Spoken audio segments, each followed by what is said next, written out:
গণিত পাঠশালায় তোমাদের সকলকে স্বাগত। আজকের ক্লাসে আমরা জানবো মূলত সংখ্যার ধারণা অষ্টম শ্রেণীতে। কোন শ্রেণীতে? অষ্টম শ্রেণীতে। মূলত সংখ্যার ধারণাটা জানবো অষ্টম শ্রেণীতে, যে পর্ব একের পাতা কত 41। কোষে দেখি 3। দেখো মূলত সংখ্যা কি, আগে আমরা জানবো মূলত সংখ্যা কি। মূলত সংখ্যা যে সমস্ত সংখ্যাকে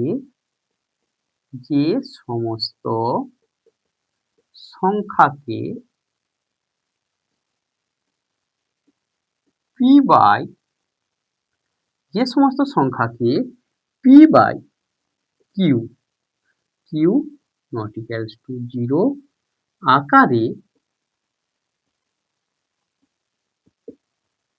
প্রকাশ করা যায় তাদের মূলদ সংখ্যা বলে।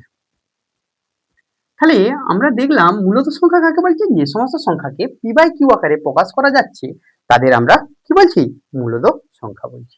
তাহলে যেমন সমস্ত ভগ্নাংশ হবে 2 এর 5, 3 এর 7, 7 এর 4, 4 এর 7 লিখো, 7 এর 4, আবার 1, 2, 3, 4, 0, মাইনাস সংখ্যাগুলো -1, -2, -3 ইত্যাদি সমস্ত সংখ্যাগুলোই হবে মূলত সংখ্যা। কারণ হলো 1 এবং 2, 3 এই সংখ্যাগুলোকে আমরা লিখতে পারি 2/1, 3/1, 4/1, এগুলো সবই মূলত সংখ্যার মধ্যে পড়ছে। আবার -1 হলে -1/1, -2/1, -3/1। আবার 0 কি 0 সমান 0/1 লিখতে পারি, বা 0/2, 0/3। তাহলে আমরা দেখতে পেলাম 0 একটা কি সংখ্যা হয়ে গেছে, মূলদ সংখ্যা হয়ে গেছে। তাহলে আমাদের যদি বলা হয় কোন সংখ্যাকে মূলদ সংখ্যা আকারে প্রকাশ করো, তাহলে আমরা কি আকারে প্রকাশ করব, পি বাই কিউ আকারে প্রকাশ করে নেব, এছাড়া তেমন কিছু নেই। এবার যদি পড়তে পড়তে কোনো সমস্যা আসে তাহলে থিওরিটিক্যালি অংশটা সেখানেই বলে নেব। তাহলে আমরা দেখলাম মূলদ সংখ্যা কি বা কাকে বলে। এবার দেখো প্রথম যে অঙ্কটা আছে, নিচের সমীকরণগুলি সমাধান করি এবং বীজগুলি পি বাই কিউ আকারে প্রকাশ করি। 1 নাম্বার সমীকরণে 1 নাম্বারের কোশ্চেনে কি বলা আছে, নিচের সমীকরণগুলি সমাধান করি ও পি বাই কিউ আকারে প্রকাশ করি। এখানে দেখো নিচের সমীকরণগুলি সমাধান করি এবং বীজগুলিকে পি বাই কিউ আকারে প্রকাশ করি, এটা দেয়া আছে। তাহলে প্রথম যে সমীকরণটা দেয়া আছে এটা, তার সলিউশনটা কি করব, দেখো এখানে দেয়া আছে 7x সমান 14, 7 এর পাশে কি আছে, গুণ আছে, তাহলে উভয় পক্ষকে 7 দিয়ে ভাগ করে দিচ্ছি, তাহলে কত আসছে 2। তাহলে বীজ কোনটা হয়ে গেল 2। আমরা 2 সমান কি লিখতে পারি, 2/1। তাহলে এটা মূলত সংখ্যা আকার পি বাই কিউ আকারে চলে আসলো। বি এর অঙ্কটাতে তার সলিউশনটা কি হবে, ঠিক একই রকম ভাবে 4p প্লাস 32 সমান 0, বা 4p মাইনাস 32, বা p সমান -32/4 সমান কত হচ্ছে, -8। তাহলে এটা একটা মূলত সংখ্যা, আগেই এসেছি, মূলত সংখ্যা আকারে প্রকাশ, এক লিখতে পারো বা এখানে ওটাকে দিতে পারো। সি এর অঙ্কটাতে দেখো কত আছে, 11x সমান 0, বা x সমান কত হবে 0/11 সমান 0। তাহলে ইহা একটি মূলত সংখ্যা, কারণ খানিকক্ষণ আগে দেখেছি মূলত সংখ্যা হয়েছিল 0। তারপরে সি এর পর আমরা কতটা করব, ডি এরটা। ডি এর অঙ্কতে কি দেয়া আছে, ডি এর অঙ্কতে দেয়া আছে দেখো 5m - 3 সমান 0, 5m - 3 সমান 0, বা 5m সমান কত হচ্ছে 3। তাহলে m সমান কত হচ্ছে 3/5। ইহা কি মূলত সংখ্যার আকার, এবং এই সমীকরণ থেকে যে অজ্ঞাত রাশি বা চলরাশিটা আছে তার মানটাই হয়ে যাবে কি, তার বীজ। বীজ বললে কি বোঝায়, যে সমীকরণের সমাধান করলে যে অজানা রাশিটা আছে তার মানটাই হলো তার কি বীজ। 9y প্লাস 18 সমান 0 বা 9y, তাহলে এখানে প্লাস আছে মানে উভয় পক্ষে -18 দিয়ে যোগ করে দিলাম। y সমান -18/9 সমান -2/1। এটা কি আকার হলো? মূলদ সংখ্যা আকার। কি হলো? f এর অঙ্কতে দেখো দেওয়া আছে কি, f এর অঙ্কতে t সমান 8 - 12, একই দিকে যদি আমরা t গুলো আনি +12t সমান 8, তাহলে এখানে কি হচ্ছে 13t সমান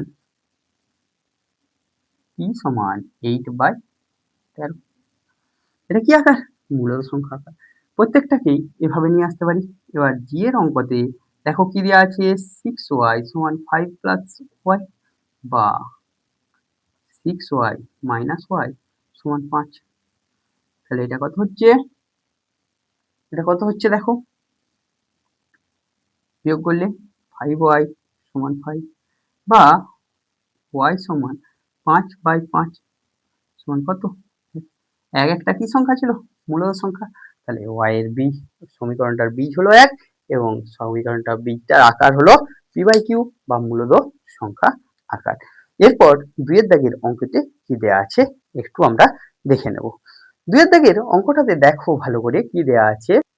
দেখো আমাদের এখানে 2 এর দাগের অঙ্কেতে কি দেয়া আছে, y সমান যদি -5/4 হলে মাইনাস অফ মাইনাস y সমান কত হবে? মাইনাস অফ মাইনাস y সমান কত হবে? এটা আমাদেরকে বার করতে দিয়েছে। এটা আমাদেরকে কি করতে দিয়েছে? বার করতে দিয়েছে। তাহলে আমরা কি করব একটু দেখে নাও।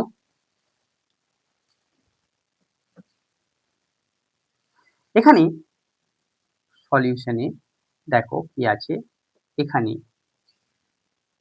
y সমান কত দেয়া আছে? এখানে y সমান -5/4 দেয়া আছে।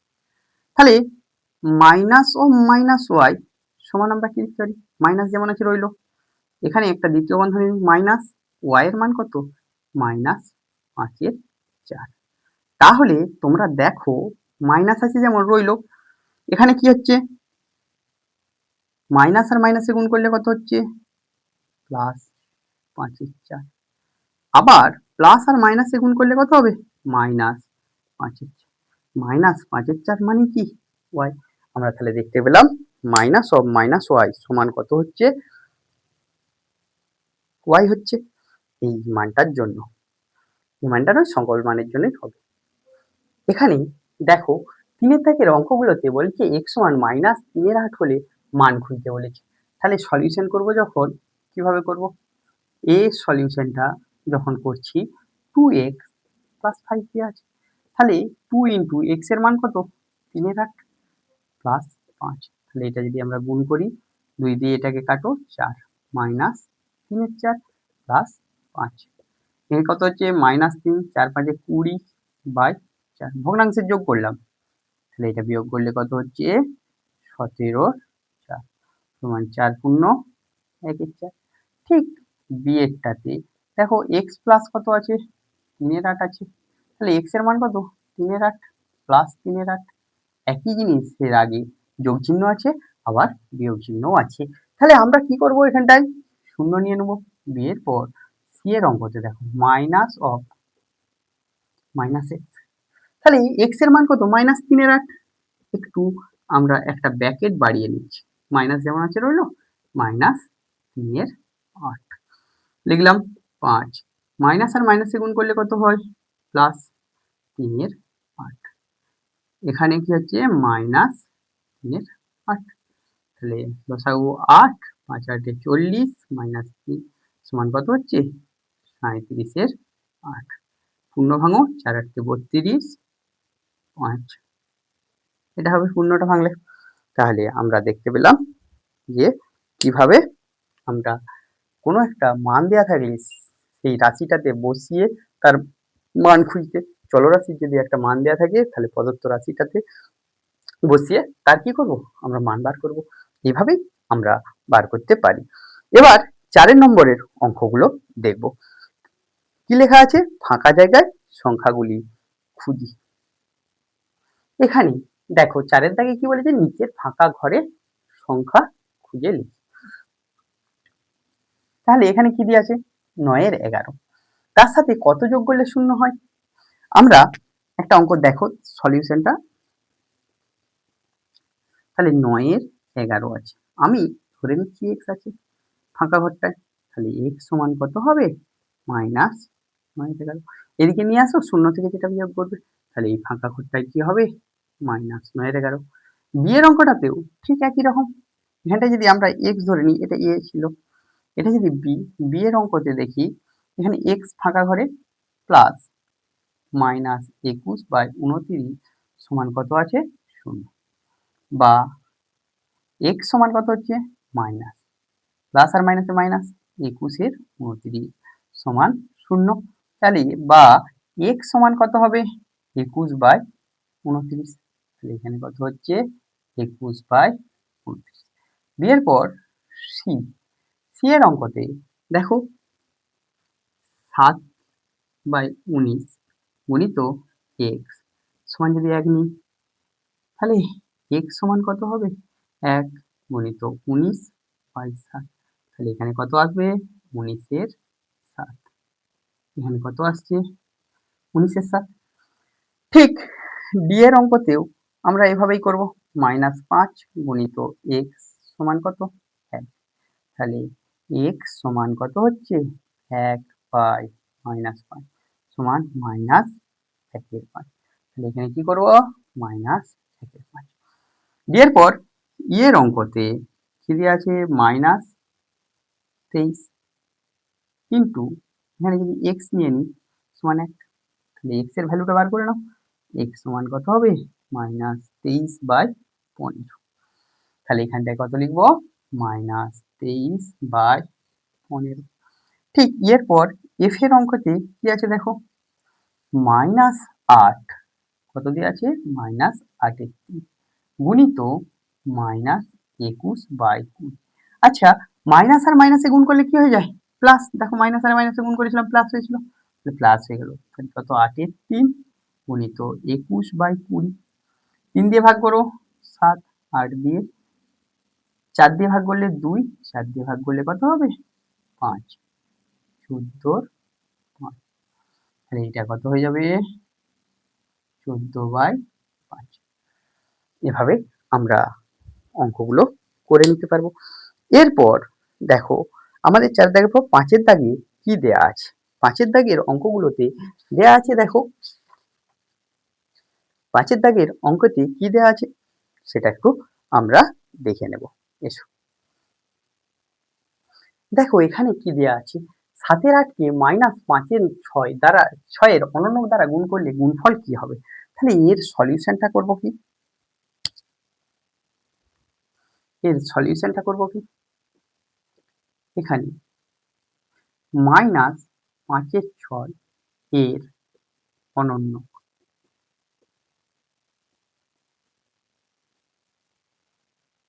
হলো। আচ্ছা, অনন্য কখন হয়, আগে এখানে অনন্যকে ডেফিনেশনটা জানি।